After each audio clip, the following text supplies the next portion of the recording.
Hey everyone, I have a bunch of books to talk about.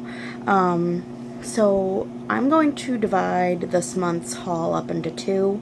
I have library books, trying to figure out right there. Yeah, okay. So I have books that I borrowed from the library and books that I bought off their sales shelf. That's going to be in this video, and then I'm going to do another video for books that I got from Booksparks, books that I got to review, a book depository order, and a book outlet order. So that'll be on a video that'll be uploaded hopefully later on today. So I'm going to start, so I'm going to start with books that I borrowed. So the first one is My Favorite Monsters by, I'm not sure if it's pronounced Emil or Emil, or it's E-M-I-L Ferris. So this is obviously a hulking graphic novel. I first heard about this, I think I've only heard about it from Emily at Possibly Literate. She just loves this book and she raved about it, and it looked really cool, so I put a hold on it whenever she first talked about it.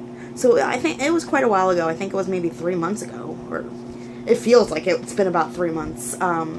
It took a long time to get it, which is strange because every time I checked, it said that there were like 27 copies, in the entire, I think it's central and western Massachusetts, and there were 7 holds, but for some reason it took a really long time. But anyway, so I am, I guess, almost halfway through. It is like 350 pages.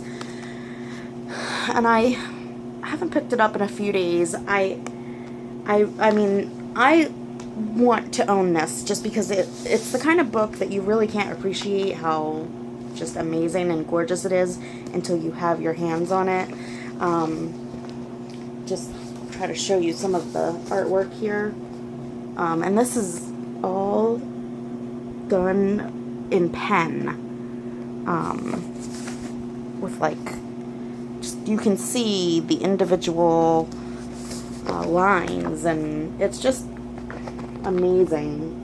And like I said, you just cannot fully appreciate it until you have it in your hands. And there's sections that are just black, and then there are some sections, as you saw, that have some color, and some sections that are like full color, but it's all done in pen. Like, if you mix throughout it are like these kind of reproductions of like old 50s, 60s, I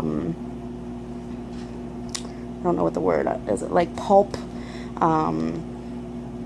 scary sort of magazines. And I mean, you look really closely, like you can see it's all in pen. It's just amazing. It's just gorgeous, and it just smells amazing. Any book that has like this kind of like ink, it just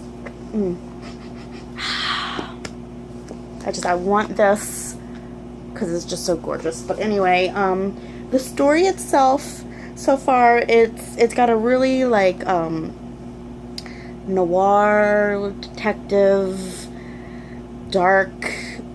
It takes place in 1960s Chicago, and it's really this. I don't know how to explain it. Like, the atmosphere the book creates is amazing. The story so far itself is just strange. I'm not sure what I think of the story itself, but I feel like the experience of this novel is amazing. And I've never seen a graphic novel this huge, like one volume. It's not a multiple, to my knowledge, it's not a multiple, comic books put together. It's just one huge, long graphic novel, and I've never seen anything that long for like a one volume graphic novel. And I think there's number 2 just came out, or is coming out soon.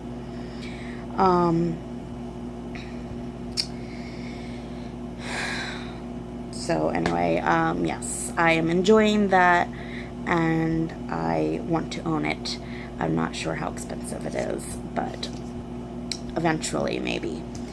I borrowed, this has an interesting story, The Start of Me and You by Emery Lord. I actually saw this sitting on my library's bookshelf, and I recognized Emery Lord's name because of her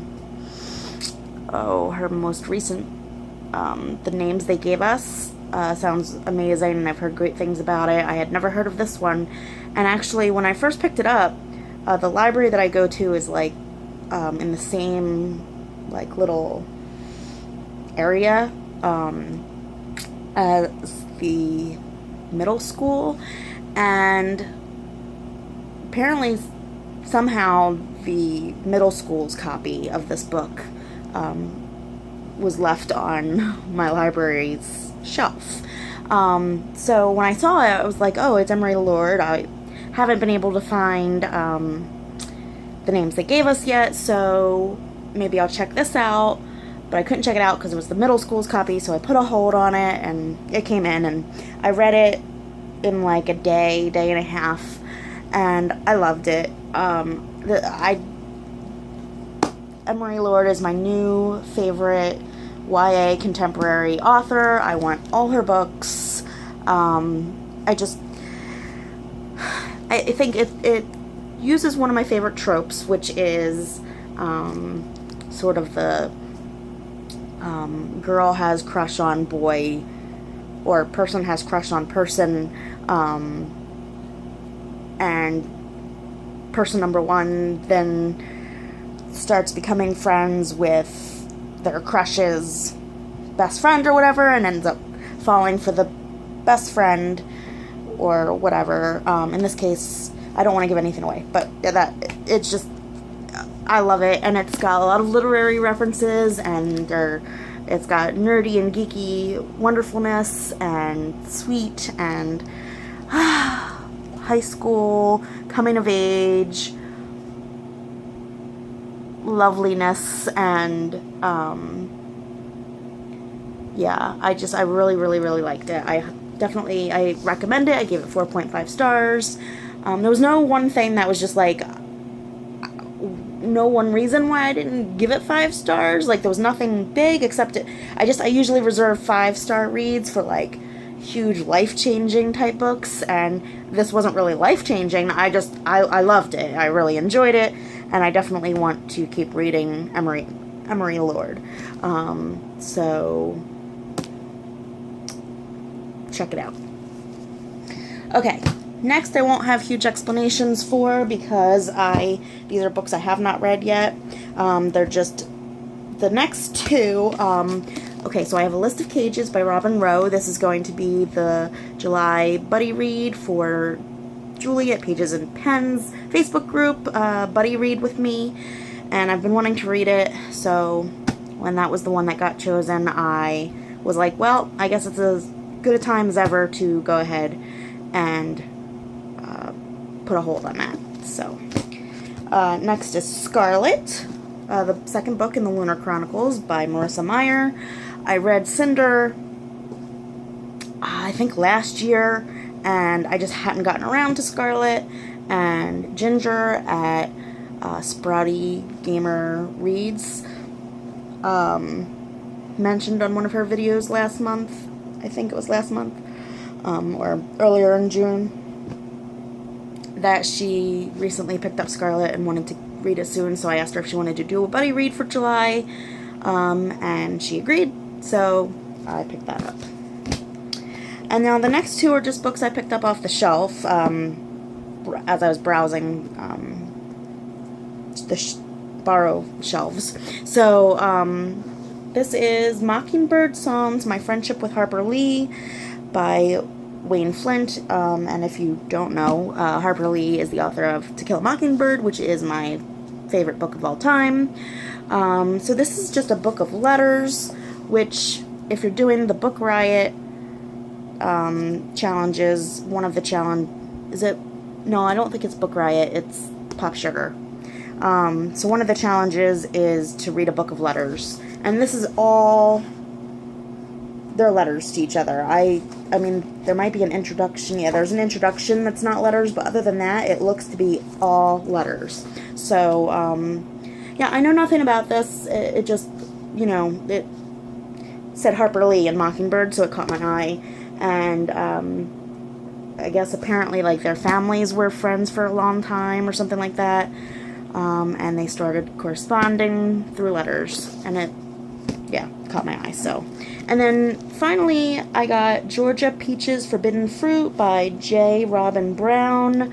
I believe it was Cece from Problems of a Book Nerd that talked about this. I think she might have read it, and I saw her talking about it on a Emoji-a-thon vlog, or rated it on Goodreads or something, but she said she liked it, and it's an LGBTQ. It's like, this girl is, her father is a preacher, and she's a lesbian, and he's always been fine with her being out and proud and all that, but then they, like, move to a smaller town outside of Atlanta, I think it is, and he kind of asks her to take it down a notch and try to keep it a little more hidden, because it's, small town, people aren't as open-minded, and she meets a girl, and, a relationship starts, and I guess it's sort of like I'm not going to stay in the closet, sort of. I don't know, but it sounds really good,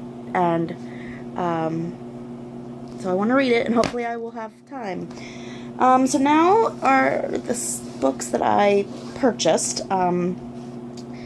Their paperbacks are 50 cents, and their hardcovers are $1, but usually, because I buy so many books there, they usually end up just kind of rounding it down. But anyway, so I picked up The Captured, A True Story of Abduction by Indians on the Texas Frontier by Scott Zesch. It won a TCU Texas Book Award for Best Book on Texas. And I think the author is the descendant of a person that had been kidnapped, a couple hundred years ago or something, and he had very little information and decided to start researching it. Sounds interesting, kind of like the Indian kidnappings interest me. But I'm also very skeptical, especially when it's being written by white people. So I'm interested, but I will also go into it with kind of the knowledge that things aren't always as they are told, but I still find it interesting.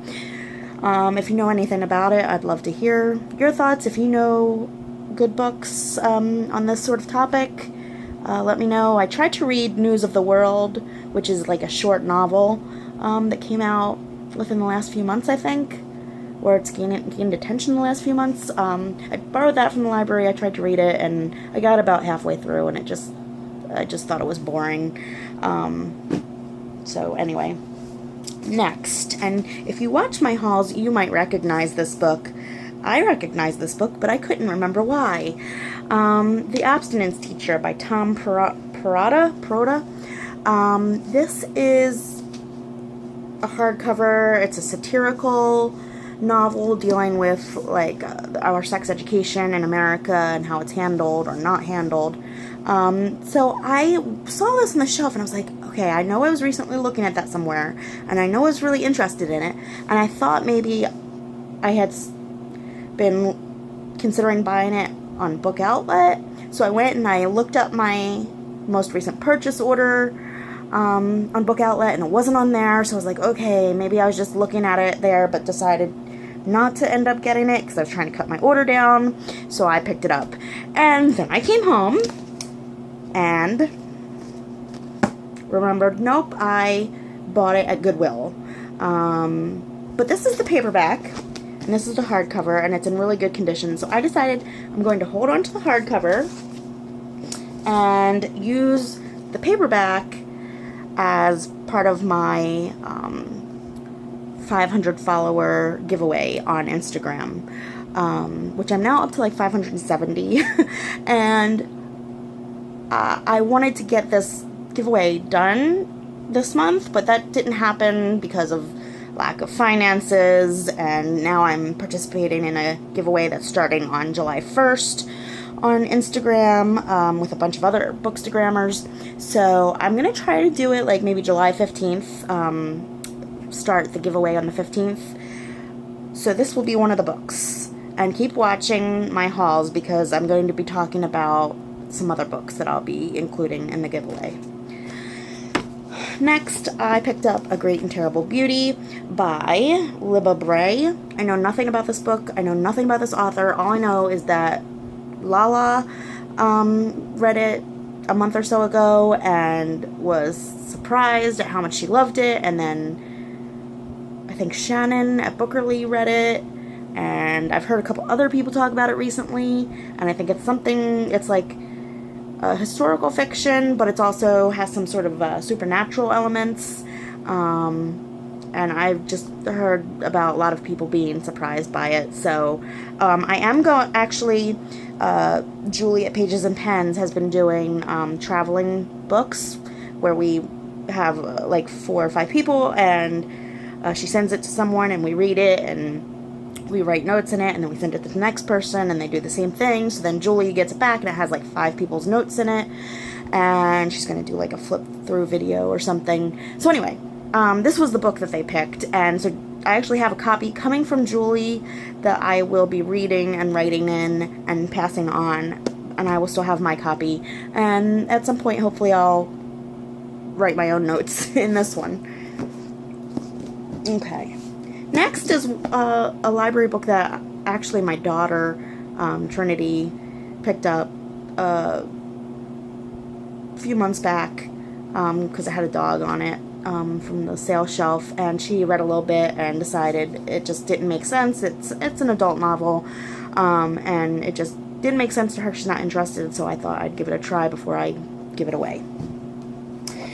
And then the last 4 are Barbara Kingsolver novels. There's Animal Dreams, The Bean Trees, Pigs in Heaven, and High Tide in Tucson. High Tide in Tucson. I have read The Poisonwood Bible and Animal Vegetable Mineral, I think it's called, and maybe one other, but I've never read these. I think these are all earlier works. So, 50 cents each. They'd been sitting there for a few weeks, and I kept not buying them, and then I decided I'm just going to buy them because no one else is buying them, and I have not read them, and I've liked her other books that I've picked up, so I'm just going to go for it. So that is everything from the library. I will get this posted, and then I will record the rest of my haul, and I have got a lot of things I've been wanting to tell you guys about and talk to you about, and ideas that are going around my head, so I'm probably going to do a separate Meg's Meanderings video about all that stuff, so look out for that, and I will see you later. And if this was your first time at my channel, thank you for watching. I'd love to have you subscribe so you can follow along and like and comment, and I love to chat with all of you. And okay, that's everything. I'll talk to you later. Bye.